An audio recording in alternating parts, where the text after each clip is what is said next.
Hey, what's going on, everybody? Max here with Because Bitcoin, and today we are going to be doing a comprehensive dive again into Andy. So much has changed, guys.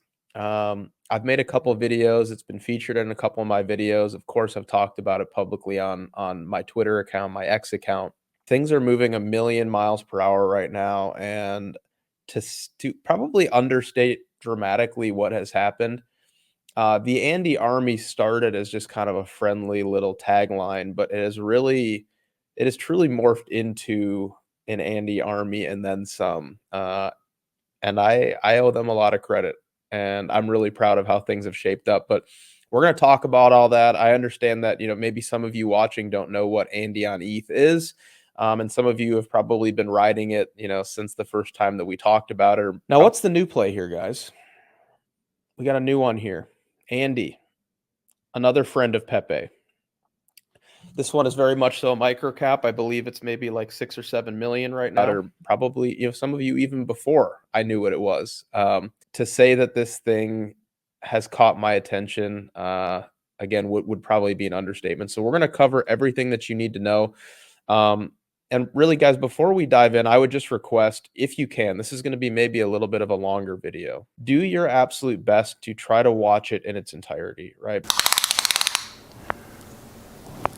That's quite big. Because I'm going to try to stitch it all together, give you all of the facts that you need to know, update you on things that maybe you've missed. And then I want to kind of have like a heart to heart at the end. I know it's going to be a longer video, and people like the short, 5 to 10 minute ones because it's easy to digest. But there's going to be a lot of important information, and I don't want anybody to miss it. So you don't even have to like the video if you don't want. You don't even have to subscribe. I just want you to get the message. All right, we're just here for the message today. I mean, you can do both of those things too. That's fine. So normally I start with charts, guys. We're gonna do some updates first. So going back a few weeks, guys, we realized okay, this thing's growing really quickly. So here we were, in the very very end of March. Okay. And just a quick little summary. This green line here is the amount of holders, right? The amount of wallets that are holding Andy, which is a very, effective way to measure, the organic growth of a project, right? Price moves up and down,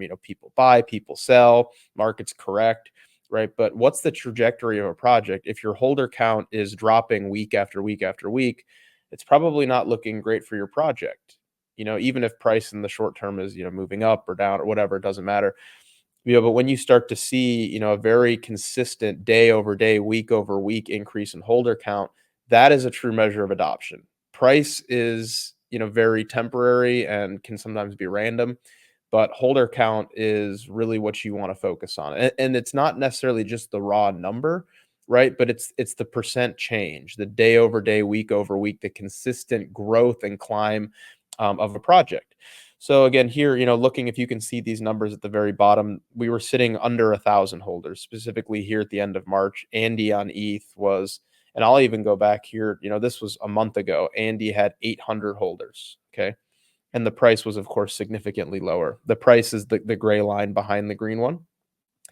And of course, April comes around and we start to pick up a lot of holders, right? On April 1st, we had 2,200. Price starts to move up. And you can see that as price moves up and holder count moves up, they move up together, right? They just kind of oscillate around each other. But basically, since, a month ago, Andy on ETH has gone from 800 holders, roughly, depending on which day you want to, choose to start from, to currently over 10,000. We're like 10,350 right now, give or take. Okay. So in a month, our holder count has more than 10x. We're like 12 or 13x. Just unbelievable, guys. That's truly remarkable to see happening. And just for those that, maybe want, another example of, a project that is doing very well in its young stage, and you can see a little bit more price history on, how, when, people start buying, holder count goes up, price goes up, then things cool off or can cool off. You reaccumulate, and then more holders come in and price goes up. It's really simple. We're going to look at the Bobo chart, which is, I'm bullish on Bobo as well. I've talked about it publicly. A lot of my friends, are very involved in it, even more so than me. But we'll take a look at their information as well here. So let's put in the Bobo contract, and I think this is a great example because they have more price history. They've been around longer. So let's go back to, even a year.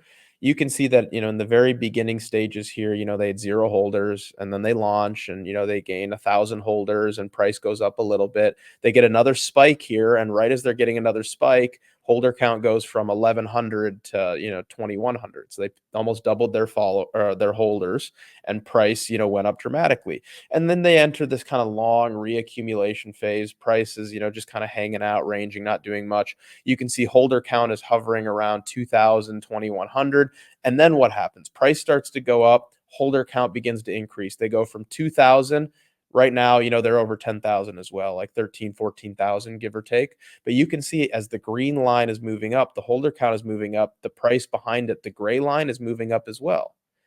So again, going back to, Andy, which is much younger, we are technically, from what I've seen out there, the fastest, if not one of the, and again, it's a huge market, right? I'm speaking in kind of general terms. I can't watch everything. I haven't seen a project that is growing and onboarding users faster than Andy at this point. I haven't.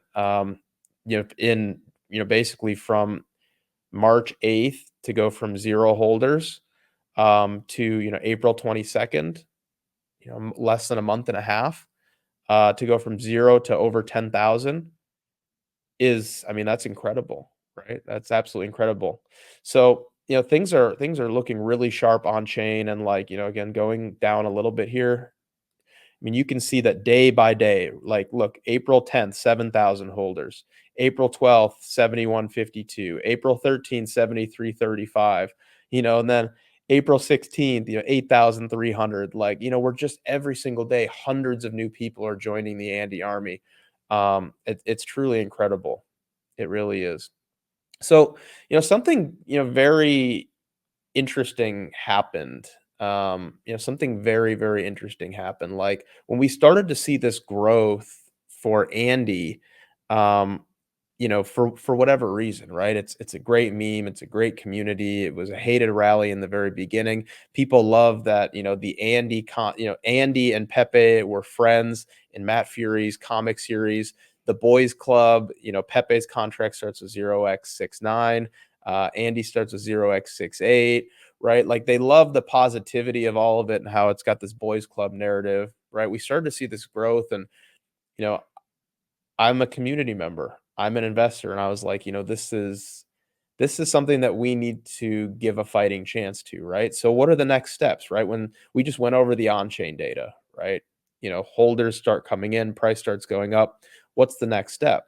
Well, the next step is, getting it listed on, a plethora of centralized exchanges. And you start small and you get bigger gradually, but what that does is it opens the door for millions of, new investors to come into the space that don't know how to trade on chain or are not comfortable trading on chain, and just very easily log into their centralized exchange account and just purchase Andy on ETH. It's that simple, right? It's a much easier, user friendly experience than buying on chain. I mean, and for a lot of you guys watching, buying on chain is easy, but for most people out there, it's not so simple. So we rallied the troops, right? We rallied the troops, and we popped up a community wallet because Andy is 97% community owned. And that's the real appeal for Andy. Truly, is that there's no wallets that were set aside, by the initial team for exchange listings or marketing or getting influencers involved. 97% of the people that are involved in Andy, 97% of the over 10,000 wallets all bought their Andy fairly on the open market. Nothing like this has ever been done before, guys. This is truly, truly remarkable. Truly remarkable.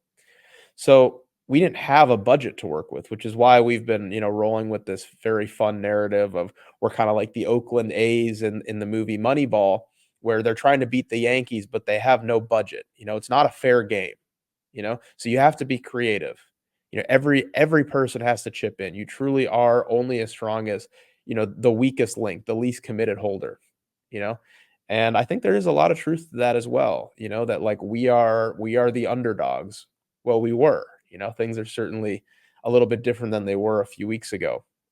But we popped up a community wallet, and it's I don't even know the words to describe it, right? We raised from the community. The community pitched in and sent $650,000 to this community wallet to further centralized exchange listings for Andy. That's remarkable, right? That's remarkable.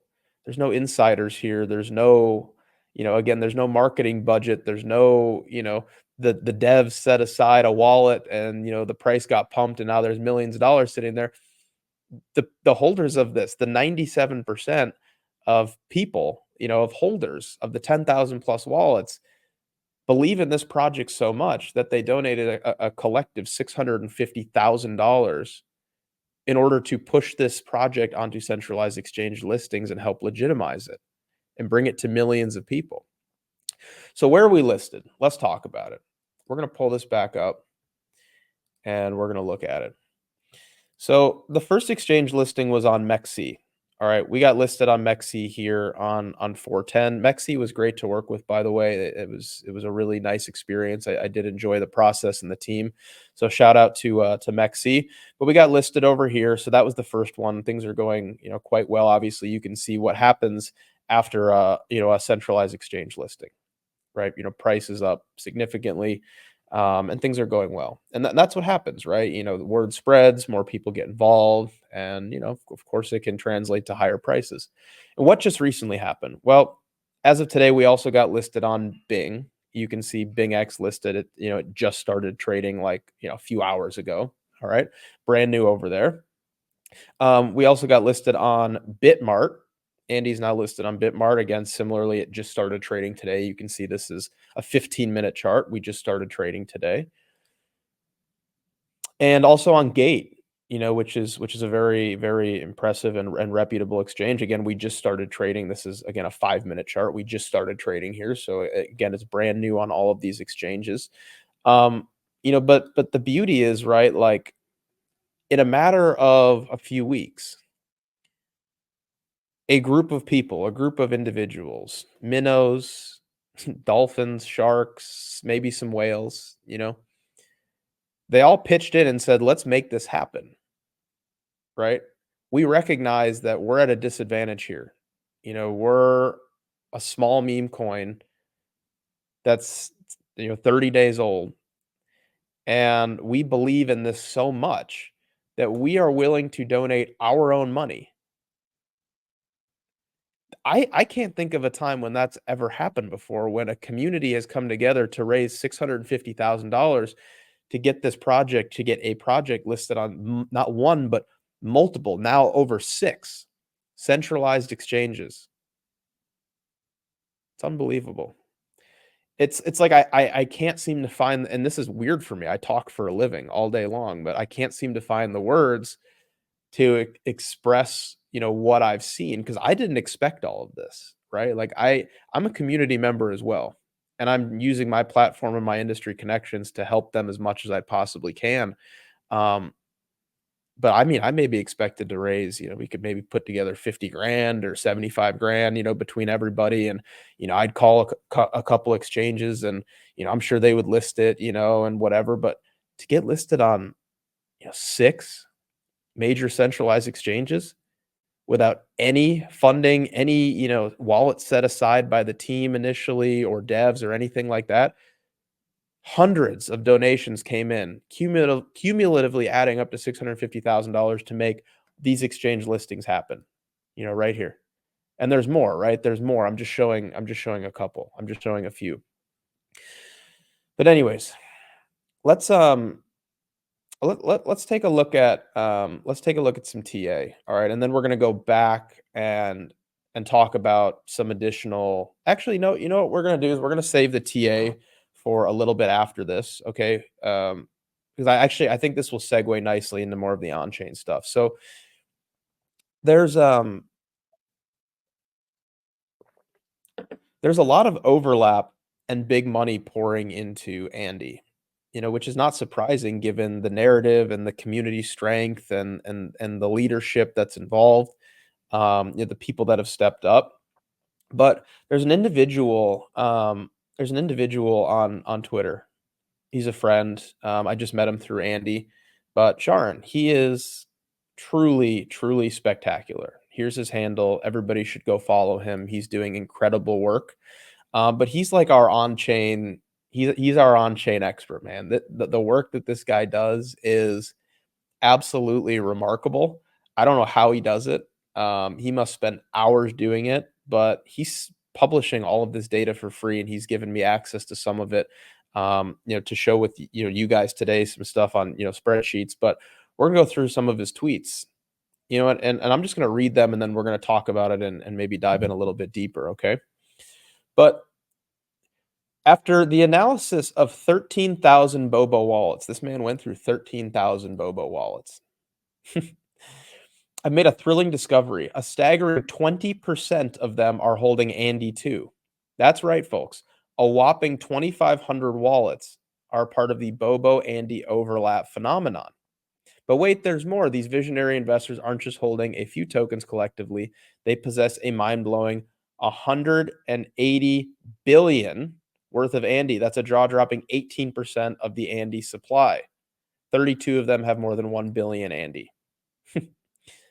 Guys, that's incredible, right? That's incredible. So, this other project, right? Bobo, which is doing quite well, and obviously, we talked about the on-chain, chart as well. Holder count is growing for them. These guys are also backing and investing and interested in Andy. And again, it's just interpreting the data, right? Like we went through all the wallets out of 13,000 wallets, 20% of them are holding Andy. They control a huge portion of the supply, which is why I always say to you guys, a rising tide lifts all ships. We are rooting for all of our meme coins. We want everybody's meme coin to do well. We support all meme coins. We support Bobo. We support Brett. We support Pepe, certainly Pepe. We support Doge. We support Shib. And we're going to get into even more data as to this overlap and why, further legitimizing this entire sort of ecosystem, you know allowing the market to determine which memes succeed and which ones they are not interested in. And the writing on the wall is crystal clear as to where smart money is placing their bets. So again, we just covered Bobo here real quick. It's a long tweet. You can follow him and read the rest. But and again, 20% of them are holding Andy out of 13,000 wallets, and they're not holding a small amount. They're holding a large amount. Let's go over to the next one. Based Brett, another project that I'm very bullish on. It's been a market leader. It's got some real winners, for sure, riding with them. So what's going on here? What have I found? What has Sharon found? He went through 92,000 wallets. And more than 2,500 of these wallets also hold Andy. Together, they hold 177 billion Andy, which is about 17.5% of all of the Andy tokens. Also, 24 of those wallets hold over a billion Andy. Again, smart money, which is backing Brett, which is a top meme coin, the top meme coin on base this cycle, number one meme coin on base this cycle, is holding a significant amount of Andy. Again, another pretty strong endorsement from a really strong community. Let's keep moving. Shib. I mean, do I even need to talk about Shib, right? You guys know about Shib. Shib is one of, if Doge is the king, then Shib is kind of like the smaller king, right? Shib went to 50 billion last cycle. Okay, this is a strong community, really strong community.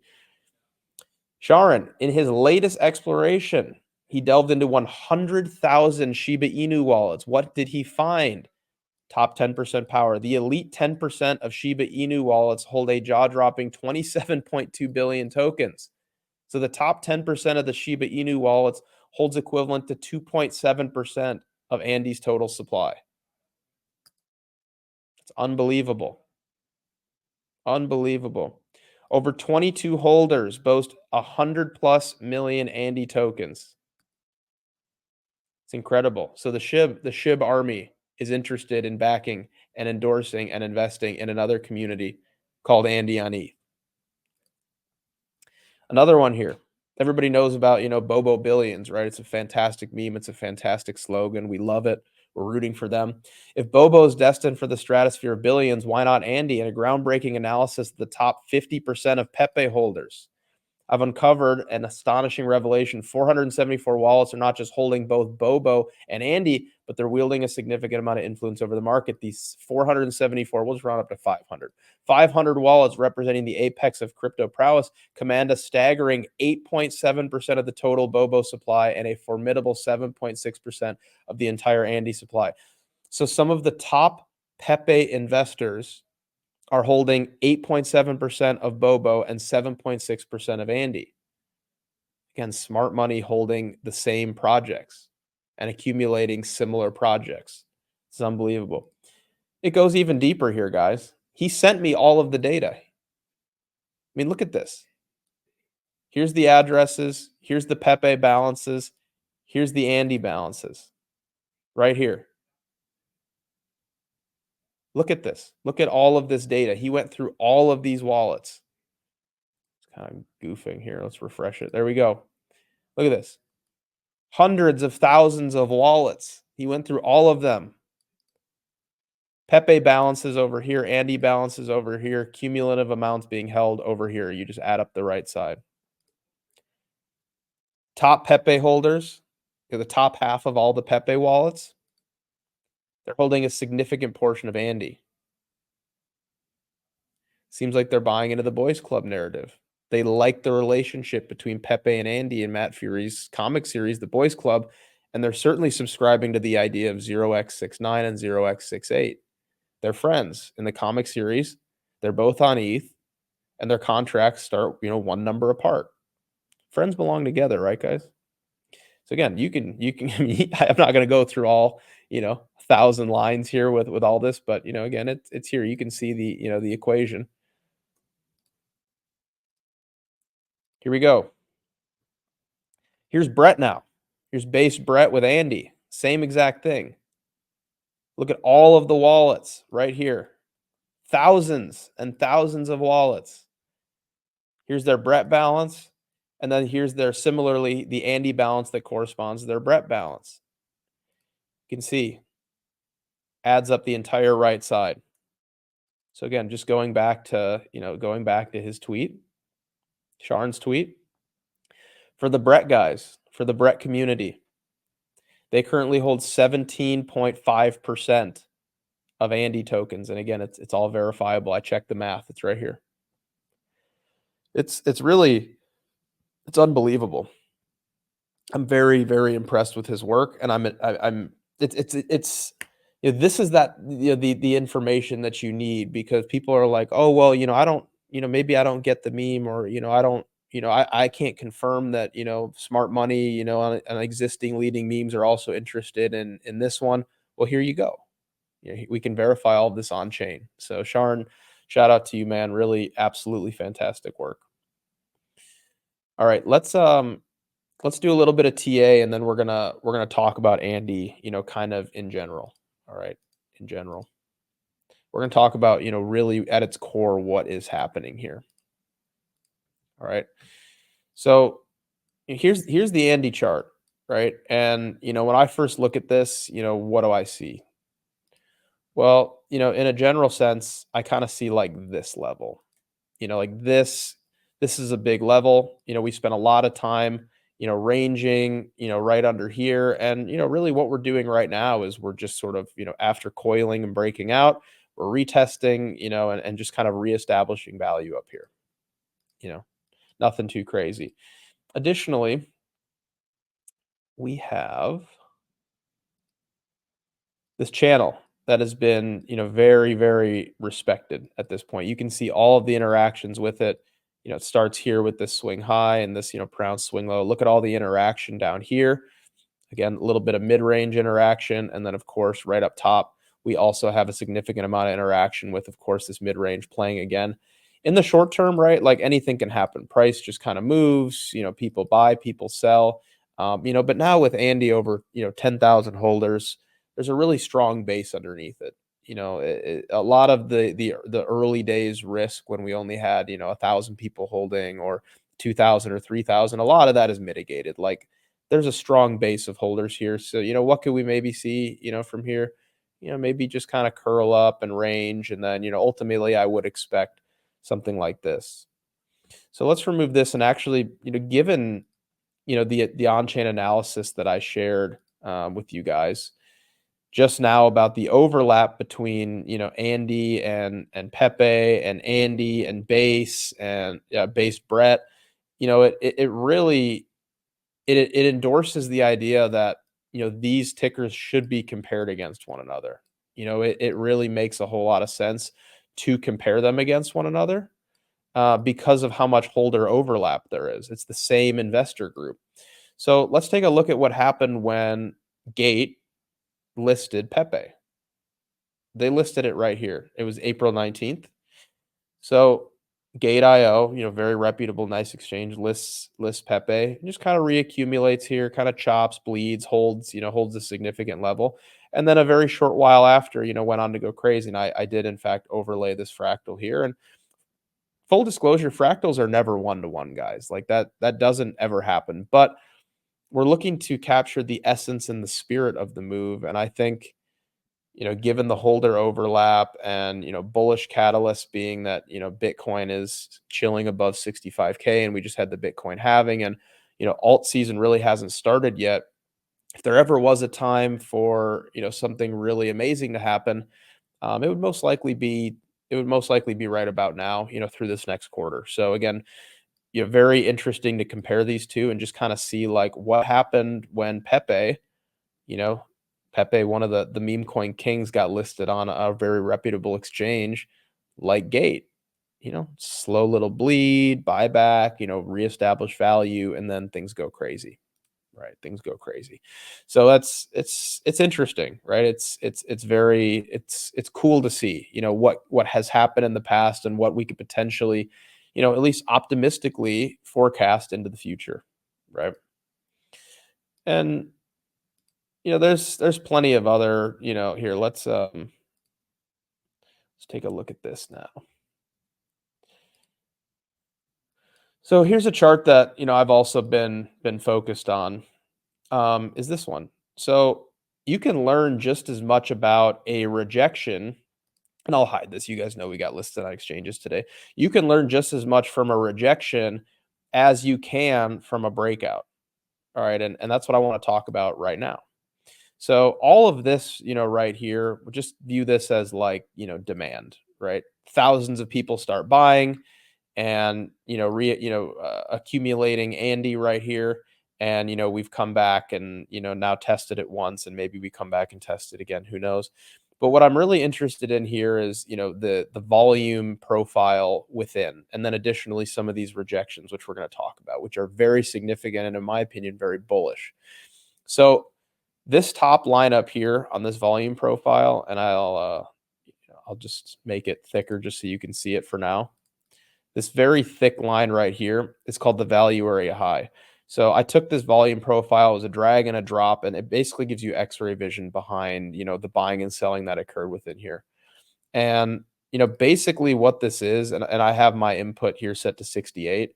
That means that basically like within a standard deviation, more or less, or two standard deviations. Like we were reaccumulating in here, and basically, 68% of all this, all of the buying and selling within this entire range occurred, under this line and over, and I'll make this one thicker as well.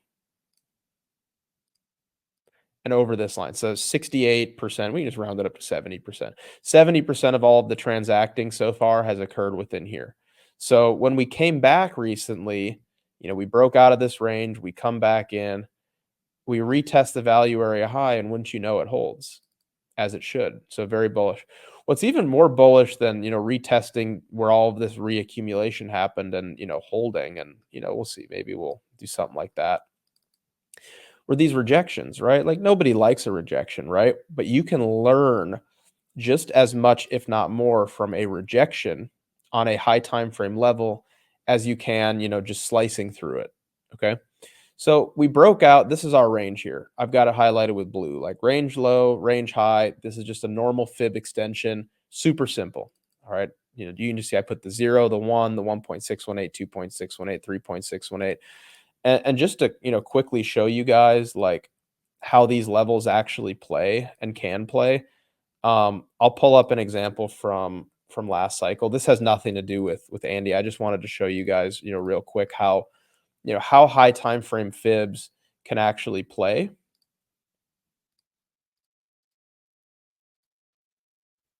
Here we go. So this is just an example of how fibs can play. All right. And again, you can draw fibs on all different time frames, but you can see this was Sol last cycle. I drew, swing high here, swing low here. Similarly on Andy, Andy ETH, I drew, swing low, swing high. It's just marking out two prominent levels in a range.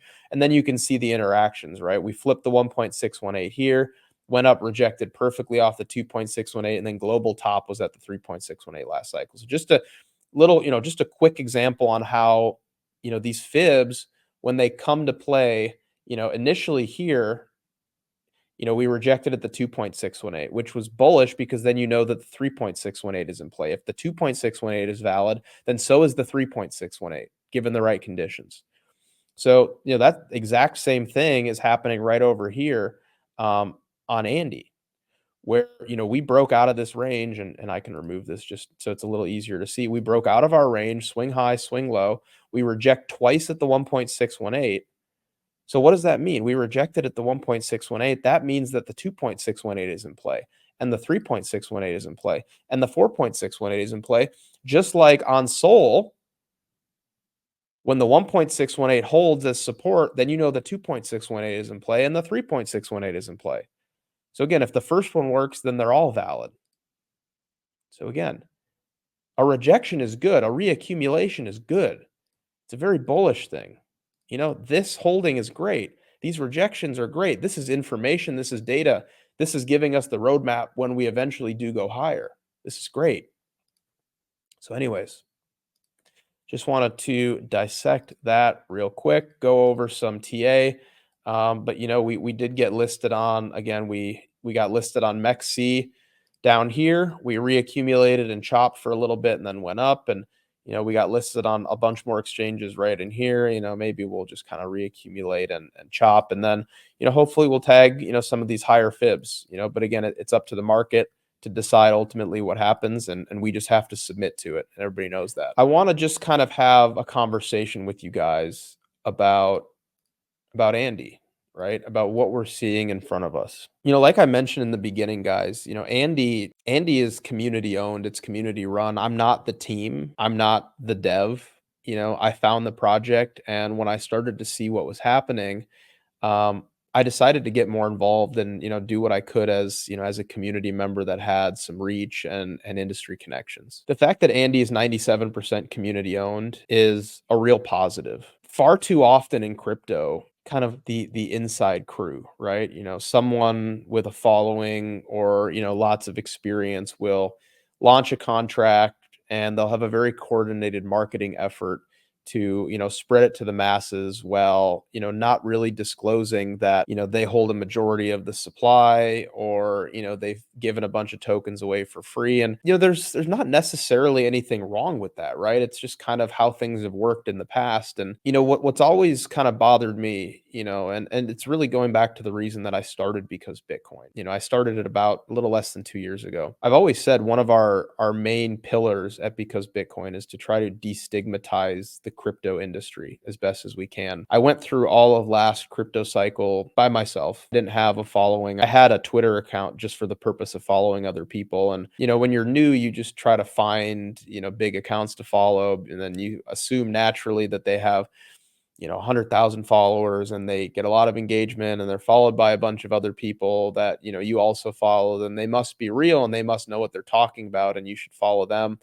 And sometimes that's the case, but a lot of the times, they're totally anonymous, and they're not super upfront, with what they're actually doing. I wasn't, a victim of a rug pull, but I know a lot of people that were. I know a lot of people that were negatively impacted by, I would say, in a general sense, the misconduct of some individuals, with a platform last cycle. And I started because Bitcoin, and I always said we would do things differently. People have said to me, "Oh, you're trying to pump your own bags and you're trying to, do this and do that." I have a big position that I bought in Andy, and I'm continuing to hold and do everything I can to support this project. If it was just about the money for me, I would have sold everything a long time ago. I got into this space. I got in and started because Bitcoin, with the mission to do things differently and to be as transparent as I possibly can and be honest with people that put their trust in me, just to be a good guy. When I started to see the writing on the wall with Andy, and I realized that there was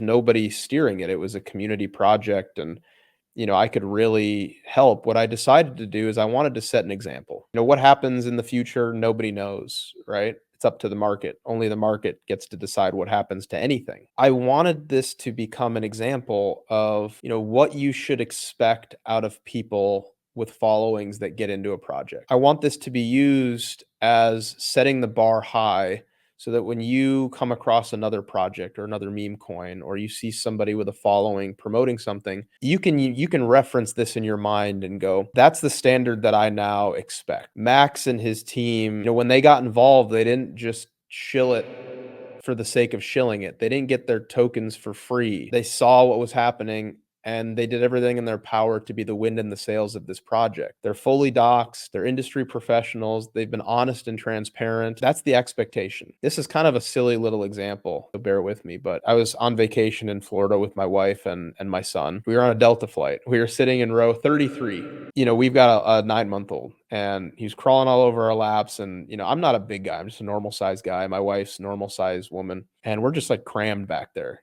My knees are hitting the back of the seat, basically. Like, it's super uncomfortable. It's a 3-hour flight. And my wife looks over at me and she's like, Why? Like, this is ridiculous. Like, why can they just cram us in here? and I said, well, it's because they can, because that's just what they've always done. Nobody protests it or revolts against it. But if half of the people out there decided that we won't accept them packing us into these tiny little seats, 50% of their customers disappeared until they decided to treat them better, then there would be change. It's kind of a silly example, right? If you read between the lines, there's something comparable about, Andy specifically, and my silly little plane example when we were crammed in row 33. Everything with Andy is totally transparent. This level of trust has never been accomplished with another project before. You can see all of the wallets. There's no insiders, there's no KOLs that have been paid or, given tokens to get involved. It's just a community that's rallied together. My example pertains more, towards projects that maybe you will see in the future. For far too long, whatever project, memes or not, they get launched. The team and the devs or insiders will hold, a majority of the supply, give away tokens to influencers. Those influencers pump the price on unsuspecting retail that doesn't know that. They start buying in. Everybody makes a little bit of money in the beginning, but then all of the insiders that hold a majority of the supply and the key opinion leaders and marketers, they get to sell and distribute their bags onto unsuspecting retail. It's usually the playbook where you have anonymous founders, you have anonymous KOLs and marketers, and you're just expected to trust them because that's how it works. Just like I'm expected to get on a Delta flight and sit in row 33B with my knees pressed up against the back of the seat because that's how it's always been, and that's just how it works. But if you begin to raise the bar on your expectations and say, I won't allow myself to be put in that position, then change can happen. Raising that bar, it starts with everybody. Again, if this was about the money for me, I would have sold a long time ago. It's not about the money for me. I like to make money. I'm here in crypto to make money. I have a business to make money and provide, just like the rest of you guys, but I'm trying my best to do something different, to show what can be done when things are done right. I think that for the first time now, you know, Andy has a chance to prove that as a community, you can be transparent, honest, forward facing, do things the right way, and succeed. And we can reshape expectations for investing in projects. That's generally it, guys. I think we covered a lot of good stuff today. Very exciting stuff, right? Lots of centralized exchange listings, holder count going parabolic, price hanging out over 100 million, which is a huge feat, right? But ultimately, this is the Andy army. It's not up to me. It's not up to anybody else out there. It's up to the 10,000 plus people that hold, and the 10,000 plus more people that are probably going to join. And it's up to the market to decide, whether it accepts Andy or any of these other memes or it doesn't. But right now, the writing on the wall is screaming to me and suggesting to me that, hey, it seems to be accepting it, and not only accepting it, but endorsing it. So, anyways, guys, thanks so much for tuning in. Greatly appreciate it. Do me a favor, please like, subscribe, and we'll see you next time. Take care.